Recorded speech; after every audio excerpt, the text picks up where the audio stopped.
All right, and the archive is running. So welcome to our week 3 class. And we are looking tonight at typography and visual hierarchy in particular. In terms of announcements and updates, I have just wrapped up feedback on the week 3 exploration, so take a look at those. And also today on the week 2 projects. So be sure to download those documents and take a look. I think um, you guys have already had a chance to look at that, at least Javier. And I'm sorry, I've been calling you Roberto, but I noticed you go by Javier in your comments. I did hear back from you on that. And as far as the projects go,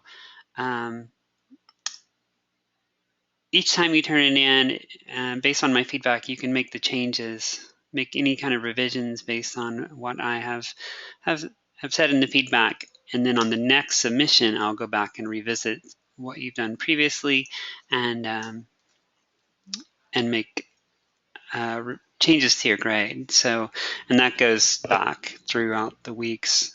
So if you make changes to your week 1 project at this point,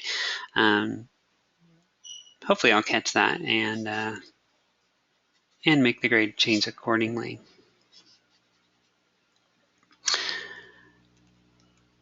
Let's see, this coming week is the last installment of the mood board project, and that will be choosing typefaces. And so you have a chance to make any revisions to the mood board at that point, and you'll be adding the typography section. And then from there, you will be taking this forward and bringing in the Photoshop aspect of the course. And so all these factors that you've been deciding on in your mood board, you'll put into effect in a design using Photoshop. So all those little practice activities you've been doing through the 3 weeks, you'll use those techniques that you've learned to create something new and original. You won't necessarily use the images directly from your image collage. Those are really intended to be inspirations. Some details of those images perhaps inspire something in your own vision, like perhaps it's a color scheme or a design motif for a particular object that you can bring into your own design. Try to use images that are not copyrighted in your final project. So if any of those image collage images are viable in that regard, then you're welcome to use them, but they might not play a part in your actual final design. But try to capture some of the design ideas that they brought to mind and incorporate that into your design. What other comments on this project? There is no specific set of Photoshop techniques you have to use for this design project. Just use what techniques are necessary. But I do want to see a reasonable amount of editing done to create an effective design, whether it's cropping an image to change the focal points or changing the colors in some way, or even compositing 2 images, adding a new object into an image to give it greater meaning or change the meaning of the image altogether, and then adding words in the form of a title and tagline or catchphrase. So, making use of your visual storytelling ideas. So just kind of try to incorporate all the things that we've been going through over the last few weeks while capturing the themes that you've been outlining in your mood board.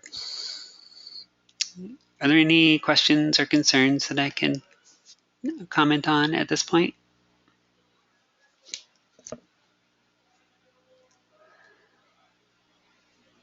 Okay.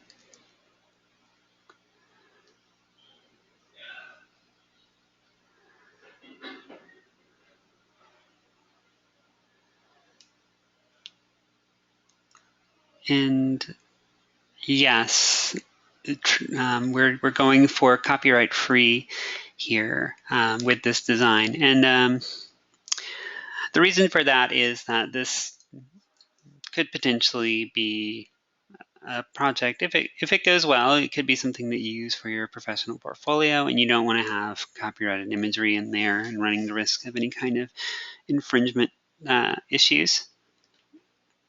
And it's good to just get in the habit of avoiding copyright issues in any case. So just looking for sources like morguefile.com, which has all royalty-free, copyright-free images, Wikimedia Commons, and a few other resources. If you go out to like Flickr Commons or DeviantArt, really be mindful of what is specified, because each of those two sites in particular are the content is generated by the artists and the users, and they usually specify what level of rights they grant to others to use. Sometimes it's completely free. You can do it whatever you want with it, and sometimes they say non-commercial attribution, which means you need to say this belongs to so and so. But if it says all rights reserved, then that's off limits. So with those sources in particular, Flickr and DeviantArt, really be mindful of that. The others, like a morgue file, is pretty safe.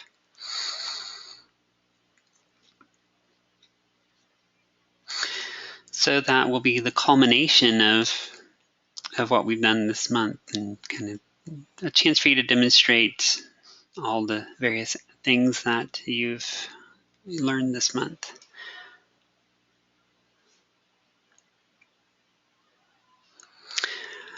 And just going back and kind of as a reminder of what this month has been all about, remember that the definition we were working under for aesthetics was the interaction of various media elements and how they evoke a specific perceptual reaction.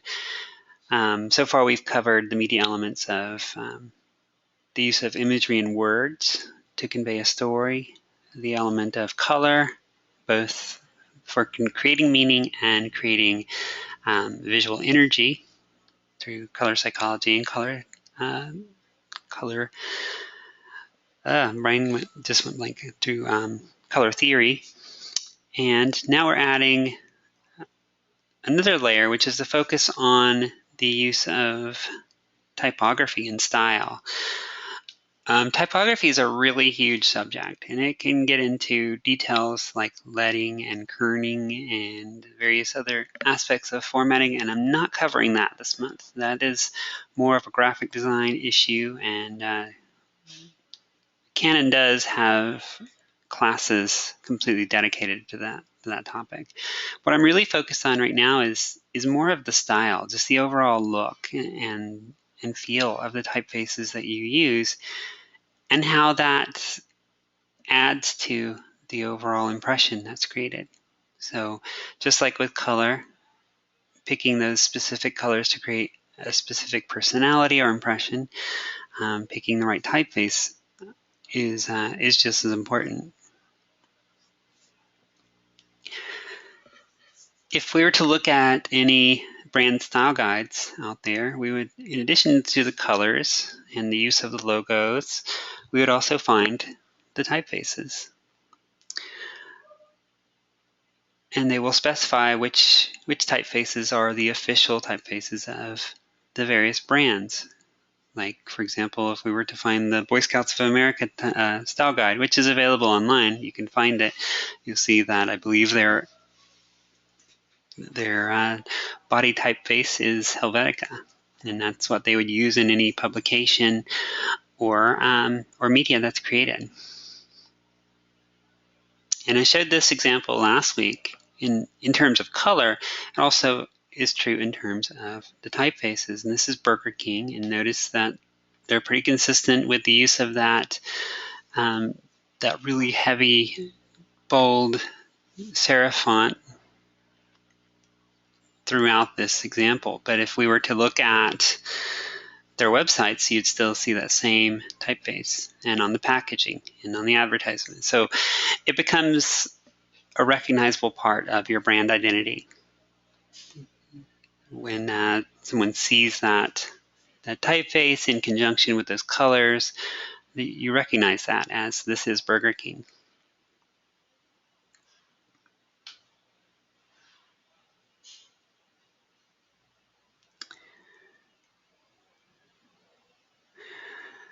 So for our purposes in this course, I'm defining 3 different typefaces. First is heading text. And this is the typeface that you use for titles, for section headers, and so forth that really stand out. They define different pieces of content or delineate where a separation occurs. The second is the body text or body type. This is large passages of content. So not often used in advertising designs because you don't usually have a ton of text there, but it does come into play at times. But especially in websites, blogs, publications, and so forth, this is important. And here's an example of an ad design or a poster design where these come into play. There's the heading text. You can see they're using a consistent typeface there. The body text, and this is where you would see that longer piece of text appearing on a poster design, giving some details. And I mentioned that there were 3 different typefaces that we'll be using, and the third is the display text.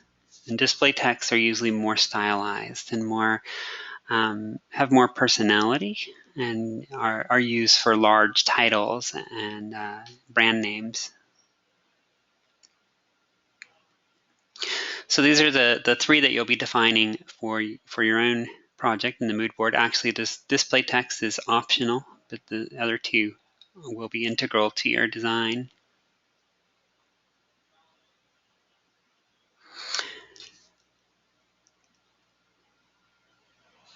In the earlier Photoshop assignments, you've been using text, but I haven't really given guidelines on how to pick which typeface to use or how to combine typefaces, but there are some guidelines for that. There's 2 basic kinds of typefaces, and this was in the lesson for this week from Linda, but they are the serif and sans serif. Serifs are the little extensions or the little curls that come out of the ends of the letters and the corners. And so serif fonts have those, sans serif do not. And this helps to define the personality. Serif typefaces look more classical, maybe call to mind older books or older texts from antiquity, whereas sans serif is more clean, refined, and a little more modern looking. So as you're creating your brand identity, you can keep those factors in mind and decide which one of those fits the impression that you're going for. Do you want your body type to look more classical, or do you want it to look more modern? With body text, the important factor is readability. You don't want to strain your reader's eyes. You don't want them to, struggle to interpret the message that you're trying to deliver. So you use these really classic typefaces. Decorative fonts like script and those with special effects are not good for this purpose. You don't want to have large passages of type written in script in a script font because it becomes difficult to read when there's that much text. So avoid that. Avoid special like 3D effects and anything that's so stylized and artistic that it becomes hard to read. Those are great for display type, but not for this purpose.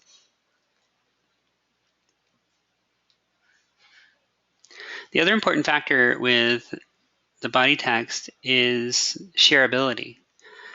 Because so much media now is shared online, this is especially true of web-based media like websites and blogs, where your choice of typefaces can be limited. There are ways to embed typefaces, but it's a little bit more labor intensive. So it's good to stick with the really well-known and well-represented typefaces that we are all familiar with. Things like Arial, Helvetica, and Helvetica Neue on the sans serif side, and serif typefaces like Times New Roman and Lucida and Garamond that we've seen forever. And the reason it's good to stick with these is because you know that if you're using Times New Roman on your website, it's going to show up as Times New Roman for anybody that opens that website. Whereas if you're using something really out of the ordinary, it will not show up. If your viewer does not have that typeface installed on their machine, then it will not display the way you had intended it to. And as I've been saying, nothing should be left to chance. You want this to be exactly the way you formatted it and to convey the information in exactly the way you intended. And what you'll often see is brands will have alternate typefaces for use on the web. So you might have something not too uncommon, but just not a common system font for your body type for publications, and then say use Helvetica as the alternate for the web. So it's something you can do as well. Yeah, and you would have to embed the fonts using CSS, which, if you're not that technically inclined, could be a challenge. I mean, unless you have your web team working for you, but for sake of simplicity, sticking with these common system fonts would make it much smoother.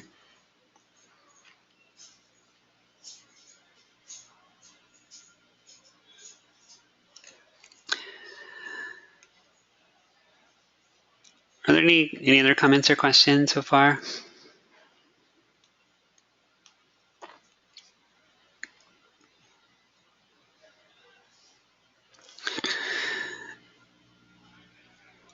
So once you have your body type determined, you want to pair that with a compatible header type.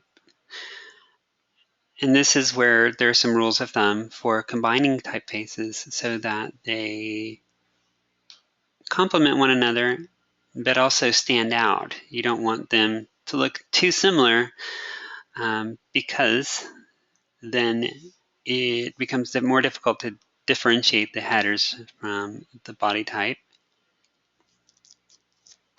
And you want those delineations to be clear, especially when you're designing a website. You want your visitors to be able to easily scan the page, find the information they want, and so you want those headers to stand out. That's true in published documents as well, but more so with the web, just due to the way we read web-based content. So a good way to do that is to alternate the serif and sans serif typefaces. So if you're using a serif body type, pick a sans serif typeface for your headers, and it'll immediately give a good contrast like you see here on the right. Or vice versa. If you're using sans serif body type, use a serif header. It differentiates really well and allows those two segments to stand out from one another. In the reading related to this information, they indicate that if you use two different serif fonts, for example, then it can look like a formatting error, like you accidentally just left something in a different typeface, or they will just seem, again, too similar. So allowing this contrast is the way to go. Another way is to look for typefaces like Helvetica Neue that has different versions for use in different for different purposes. So they have Helvetica Neue Bold that you could use for headers, and then the regular for the typeface or for the body type, and so it really differentiates it well that way. Arial is similar to this. It has Arial Black or Arial Bold that will stand out for headers and give a really nice consistent style. The important thing is, though, to allow those headers to really stand out, to be easily scannable, and you can pick up that information at a glance. There is more freedom with the header fonts to be more interesting in terms of your style. You still want to go for readability, so avoid really distorted text that is hard for the reader to easily discern. But if you have a particular theme, like a kind of a 1960s hippie look over here in the top left, or a very digital, perhaps electronic gaming theme with the one on the lower left, then picking a typeface that matches that will work. Again, if you're working on the web, as we said, you would have to embed that or use something, an alternate. But for publications and other types of media, that will work well.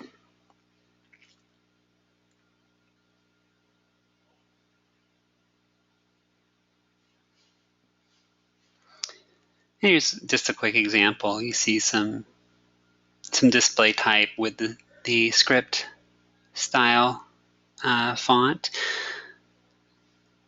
the headers, and the body type. And this is a web page. So you see that the rules apply really across the board in terms of media. Notice in this case how this becomes scannable by adding those bolder typefaces. You can easily pick up on each of the different sections. And that's really the intent there. That's something you'll learn more about in the web design course down the road. But that's one of the basic principles of writing for the web, is making it easy for the viewers to scan it with their eyes really quickly and find the information they're going for.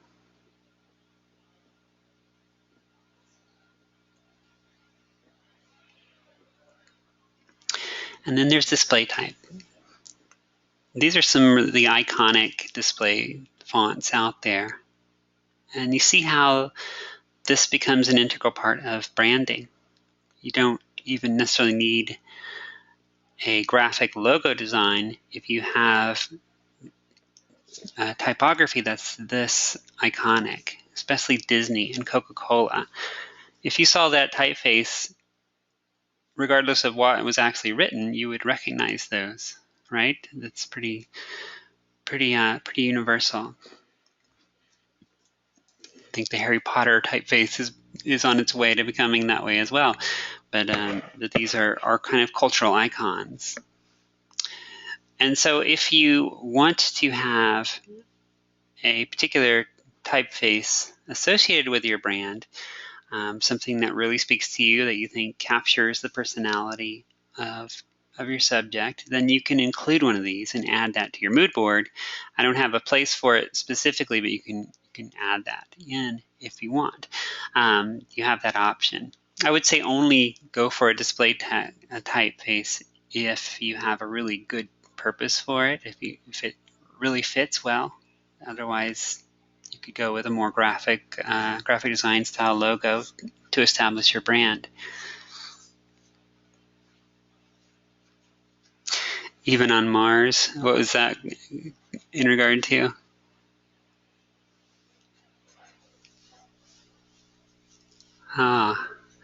Even on Mars, the Coca-Cola branding is recognized.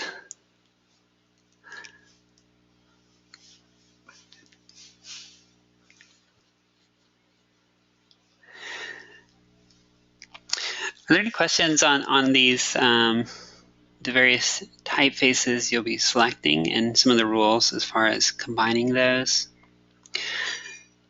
And I should also comment on determining the style, and actually let me back up a bit because I touch on this a bit.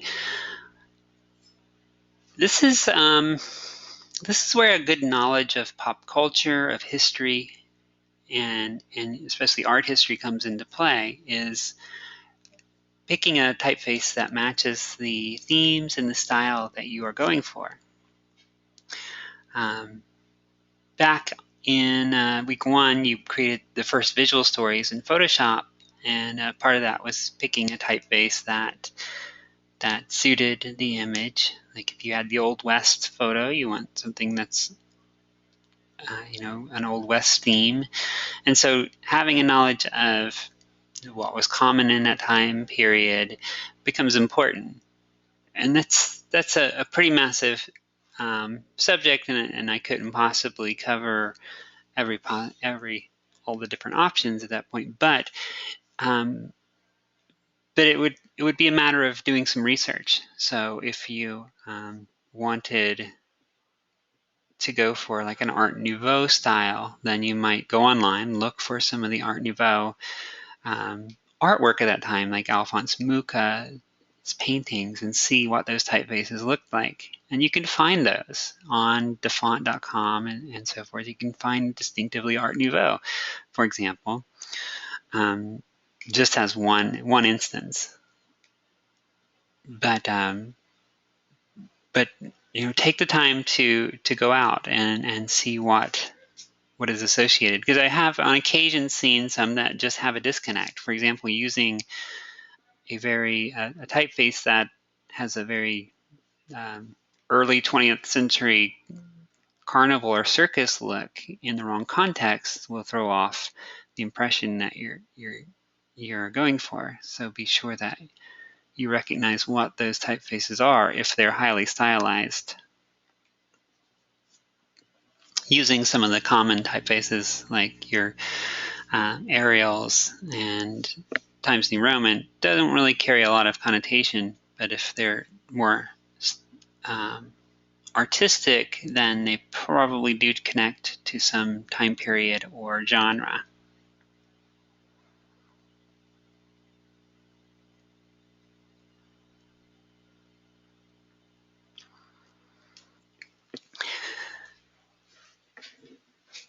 So I wanted to cover a few do's and don'ts, because I do see some things done with text that are generally frowned upon, and then there's some best practices that you want to keep in mind.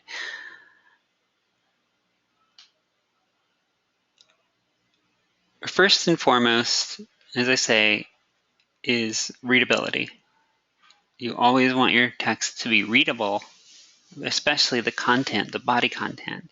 So always choose form over function, don't choose form over function. Always choose function over form. Make your text work for you. The example here shows a kind of a good example and a bad example with Bad Taco, where the menu is easily readable using a pretty standard sans serif font, as opposed to the very stylized, themed typeface. And this is a good example of how that becomes pretty close to unreadable.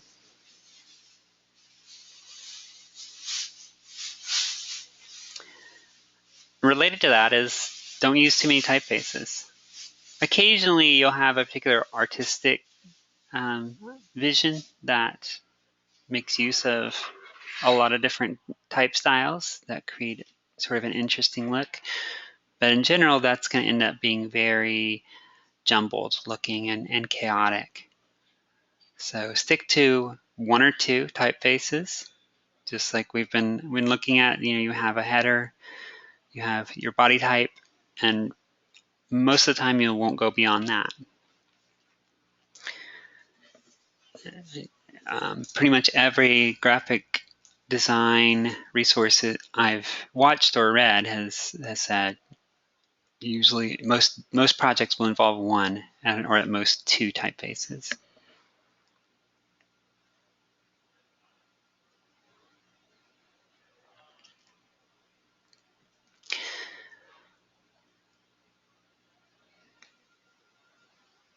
Continuing the topic of readability is the use of contrast. This is something that's come up a few times with the Photoshop practice activities, and I comment on it when I see it, and that is to make sure that your text stands out, that it doesn't get lost on the background. In most cases, dark text over a light background is ideal. It's been found to be the most readable. With light text over a dark background is a close second option. But avoid really low contrast, because then your text gets completely lost, and also avoid really jarring, vibrant contrasts that can cause eye strain. This is a matter of being really aware of the background, because a lot of times you're using an image as a background and there's a lot of variance in the colors that are back there. So choose your type, your text color in a way that is high contrast. So keep those complementary colors in mind, and then pick the best location for your text to be where it's going to stand out. Your text is very important. It's a key component to delivering your message, so you don't want it to get lost.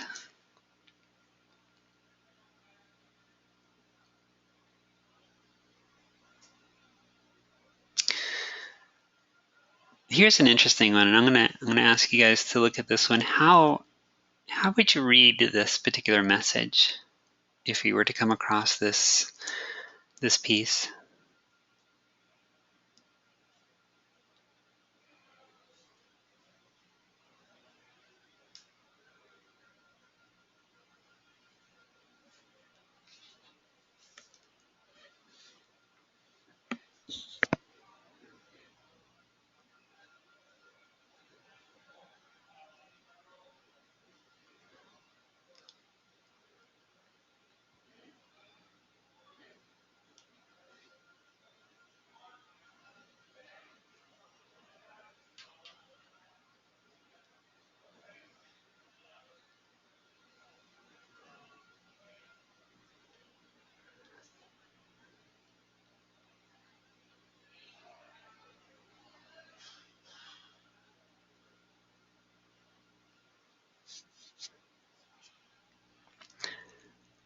Okay, so Javier is saying the Arctic should be the same color as the text below, so Arctic should be in the black typeface with white over white. But also take a look at the body of text itself and how it reads. Would you naturally be inclined to see this as one block of text and a second block of text? That's generally, especially given the difference in the color and the separation in the image, how that would be interpreted. But if you read this, it's actually intended to read completely left to right across the board. This white fox has been given the name due to its coat, which is white predominantly in the winter season. Once spring or summer sets in, this coat tends to become slightly thinner and starts to become brown and black. So if you would read this the way we're naturally inclined to read it, it wouldn't make any sense. And this is a matter of association. Logically, so we associate objects of a similar color together, or those that are defined by a particular area, like the different images, to be one unit. And this is not following that rule, and so it will throw off your message. You want to clearly associate the text so that it is read in a consistent and clear manner. So really, if you were designing it in this way, you could start the message here, have it run, and then continue on the right, or keep the text color consistent and run it across the frame, maybe adding in a box below to keep the background a consistent color so that it stays readable. Yeah, block per block. or just use one single block. So this is confusing and will throw off your readers. So this is something to be avoided. This is a book cover. This wasn't one that was chosen this week, but oh, and yeah, Rikia, the gap doesn't help either. That creates an artificial separation that is not intended. So keep them associated in terms of space, so close to one another, and in terms of their style and their appearance.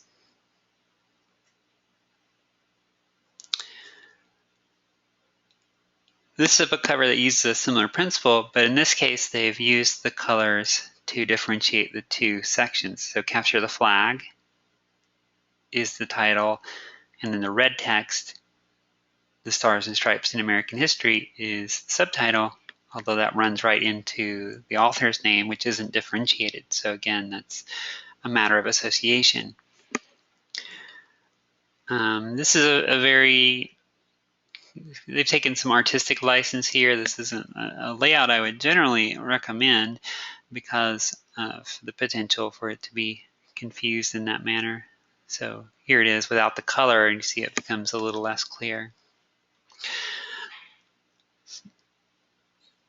So be very mindful of those associations, how difference in color and style can create groupings in your readers' minds, and use those in a logical way. I mean, unless you're purposely trying to create an odd or confusing image, maybe to convey a particular meaning, then you want to accommodate what is natural for your readers. And this is just a recent example here locally from an event where there's something similar. In this case, there's the ampersand here that separates the two, but it's easily missed, so that if you're reading from left to right, it would not really read very clearly.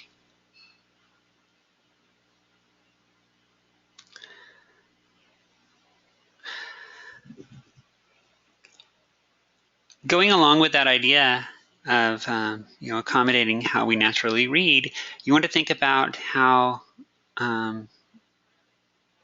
our language shapes how we interpret things as well. Because in most Western languages, we read from left to right, from top to bottom. There are some Asian languages that have different rules. They either read in vertical lines and even from right to left. But especially as those of us who have English or Spanish or any of the European languages as our native languages, we're conditioned to read left to right, top to bottom. And that applies not only to text, but also to how we interpret other visuals. We'll usually start in the upper left corner and make our way down. So when you arrange your typography, try to accommodate that. So picturing this as sort of a magazine cover or a magazine title or a title of a document of some sort, would you immediately read this as ready for liftoff, or would you see the liftoff and then the ready for afterwards with the way it's formatted here in these first two examples? Whereas the one at the bottom is following that more natural format.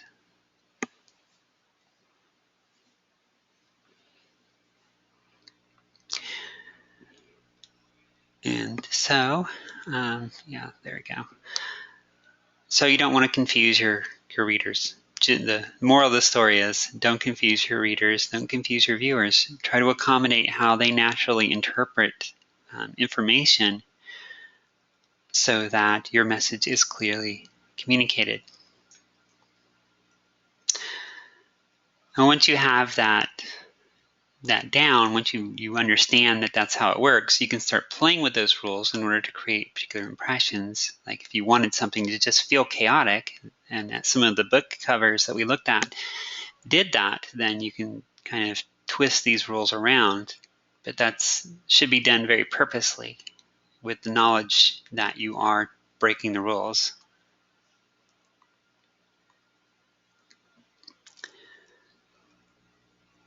And one of the last don'ts of using text is using text effects. Just avoid these. Using 3D effects, using drop shadows and outer glows, they will have a tendency, or even text distortions or warping, it will have a tendency to cause more problems than good.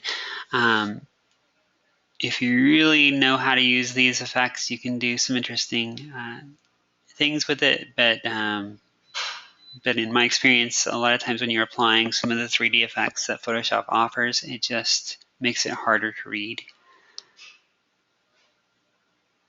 So always go in favor of readability. And so here's an example of it put to good use in this case, because it is used to create that impression of Superman flying into the air.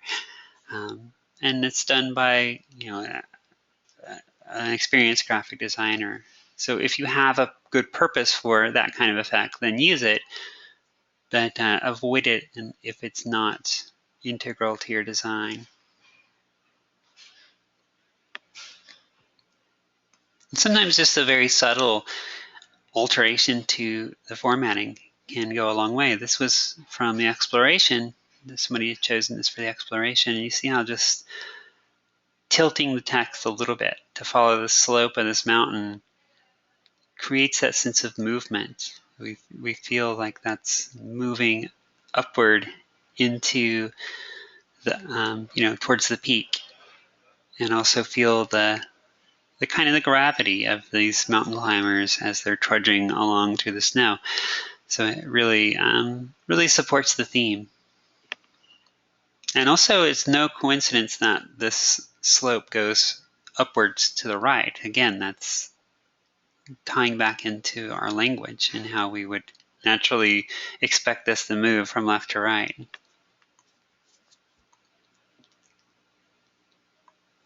Any thoughts or questions on any of those factors?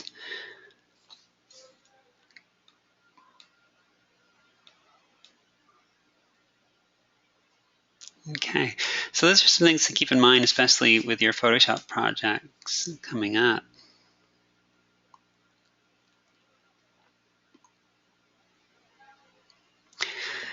And the last topic I want to cover tonight is that of visual hierarchy. And this is something that is often misunderstood, but it is important to consider because we are trying to create a very distinctive experience for our viewer. We want to guide their eye and convey the message in the way we want, that we intended. And visual hierarchy is a useful technique for ensuring that. Just for reference purposes, the word hierarchy is not familiar to everybody. Hierarchy is a classification in order of importance.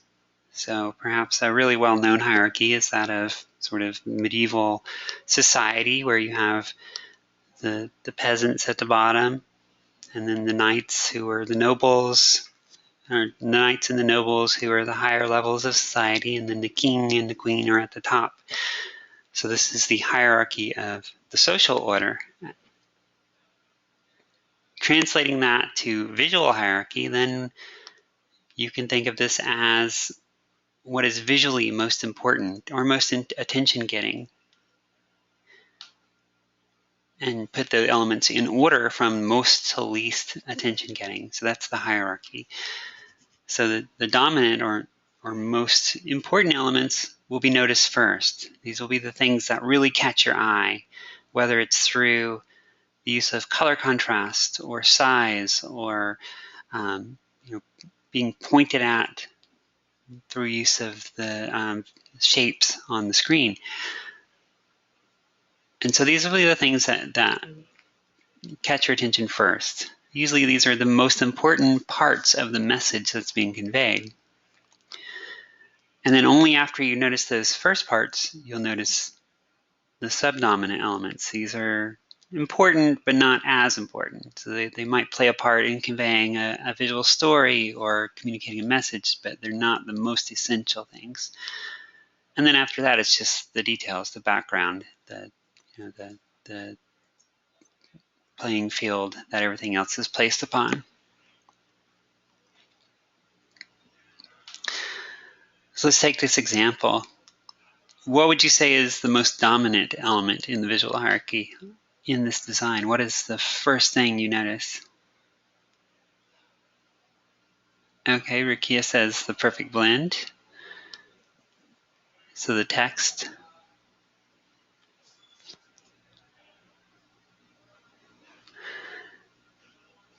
And I should also specify this doesn't only apply to your text. Also, this involves every element, every visual element in the design. Okay, yeah, so with that in mind, then you see the cup, and that's done through the use of those complementary colors, right? You have orange and blue, and so the orange cup really stands out. It's going to pull your attention to it, and that's our dominant element, the top of the hierarchy. And from there, yeah, I would say that a perfect blend, the text, is the subdominant. That's the next in order. It's large. It's one of the largest elements on the design, but it has really low color contrast, so it tends to blend in a little bit. You still notice it, but you really don't notice it until after your eye has been captured by that orange cup. So you can see how this ranking is taking place. What would come next?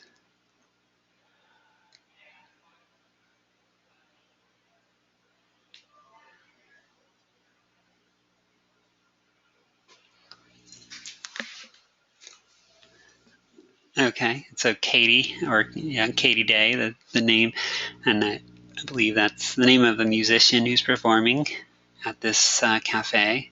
So yeah, I would say Katie Day and pianist, along with the date, and the plaza logo, which is the location, would come next in order, and then following that would be all the small details, the fine print. So you see how the designer in this case has very purposely structured this so that first you notice the cup, which establishes the theme. So it's coffee along with music. You see the musical clef. Tells you the title, the perfect blend, which is the name of the cafe, and then the details of where and when and who. So as you are creating any kind of visual design, and this applies to not only advertising design or poster design, but also video. If you're shooting a scene in a video, you want to consider how you're going to emphasize those dominant elements and make them stand out. This is something you have to consider. The hierarchy is established really through contrast, and contrast in every sense. So it could be color contrast, and color contrast is one of the most powerful ways of making something stand out. You can also use texture differences. You see this a little bit with a perfect blend. It has that gradient that's different from the background. Shape and size. So the perfect blend text is larger, so it stands out. Position, if it's placed in a prominent position in the design, it might stand out. And orientation. A good thing to remember is that we are inclined to notice differences. So if you have a pattern and then something breaks from the pattern, our eyes will pick up on that. So that's another way you can make something more dominant in a visual hierarchy. These were two examples from today's exploration activity. Notice which words in particular are emphasized within these book titles. What do you think those particular words have been given so much more emphasis? war and fallacy. Yeah, those are the two. What do they have in common?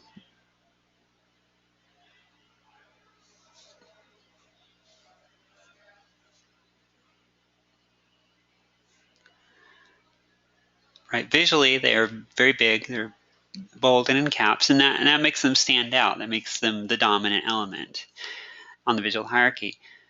And the reason that a designer might have chosen those two words is because of the meaning that they convey. Both of those words are probably the most compelling, most inflammatory, most emotionally charged words in those titles. War has, a very strong meaning and a lot of powerful imagery associated with it. Fallacy is accusatory, right? It's like pointing the finger at this, whoever is being accused. So it builds interest. It can, for a reader, a potential reader looking at this book cover, those words are going to grab their attention.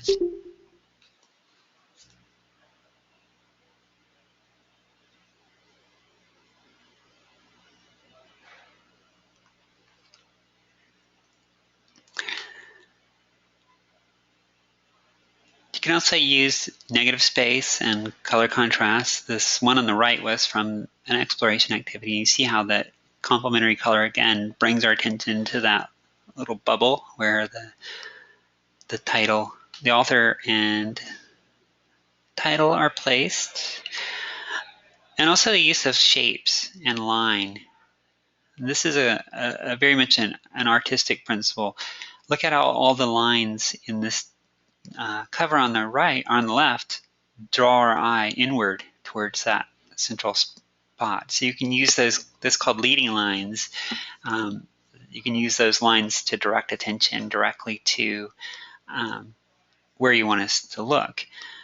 And you can do this with photographs as well. If you take a photograph of, say, a street or a road that's receding into the distance, all those lines converge on that vanishing point in the distance. And if you put an important object right there where those lines lead to, then that'll help direct our eye, as just as one example.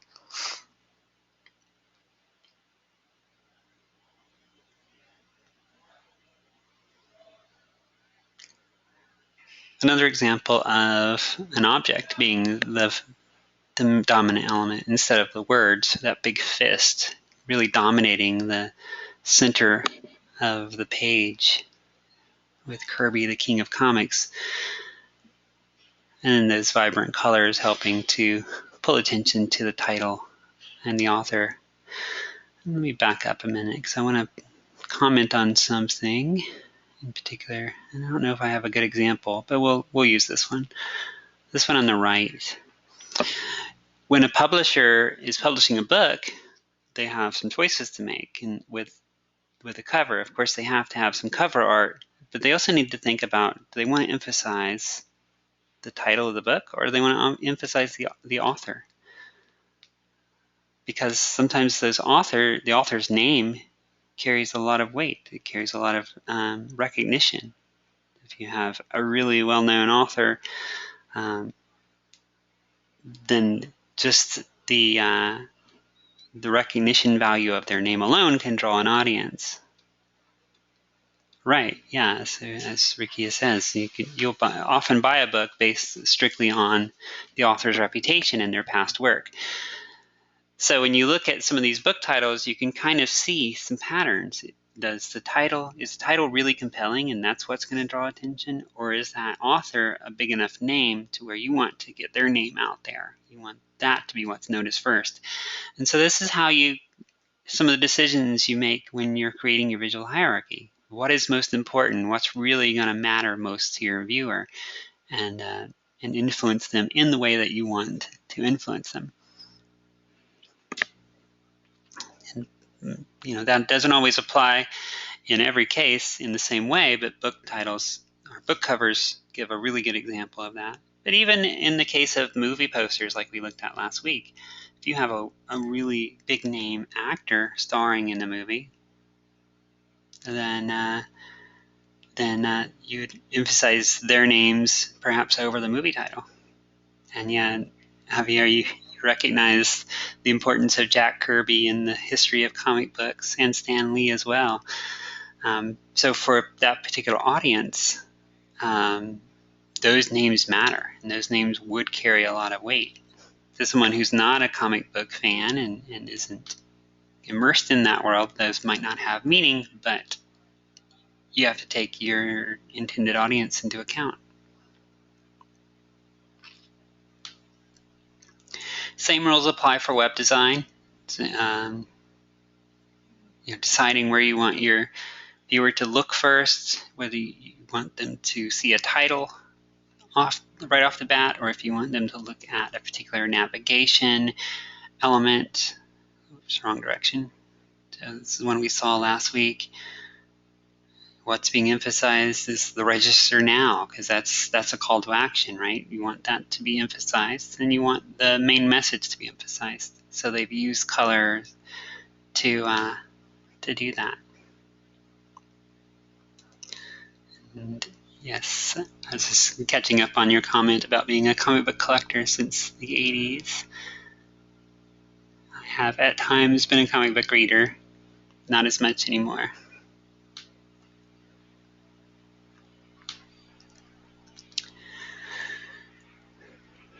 These I've included as counterexamples. What happens when you don't have a really clear visual hierarchy? It becomes a little bit harder to interpret. And these are done on purpose, at least the one on the left, I believe, is done intentionally. But it all kind of runs together, doesn't it? You can't really tell where the title ends and then the author's name begins, or even where the words are differentiated. And the one on the right, it's not difficult to read, but it doesn't give emphasis to anything in particular, does it? The only thing you might notice is that the words "a novel by" are in a slightly lighter shade of gray than the title and author. So they're de-emphasized very slightly, but we don't really have anything that's really pushed towards us.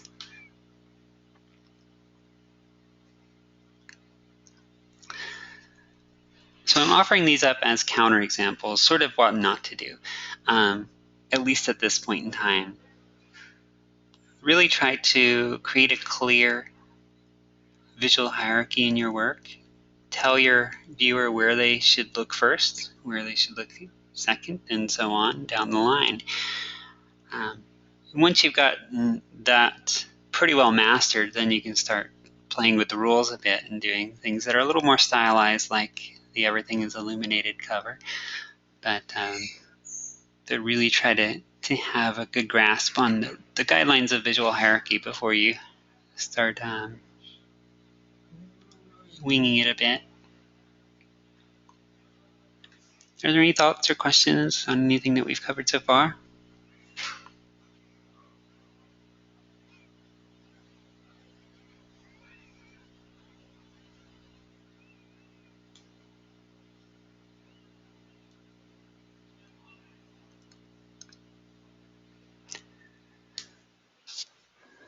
All right, so that is our content for week 3. So we're adding that into what we have covered so far. As you do your Photoshop practice tomorrow night, think about visual hierarchy. You're going to be doing photo compositing, which means combining multiple photos into a single image. But as you're doing that, think about how what you want to be the visual hierarchy in that piece. What do you want to emphasize? It's the traveling ducks is a part of it. So you're going to be bringing ducks into different world locations, and you can decide whether you want the landmarks to be emphasized or the birds themselves to be the focal point and so forth. So that's a good practice for that. And then especially think of that as you move into your Photoshop design project next week. Okay, that's all I have for tonight. I appreciate you both bearing with me through this hour, and always appreciate your pretty consistent attendance this month. So if you do have any questions, let me know. If not, wish you a good night, and again, appreciate you joining me.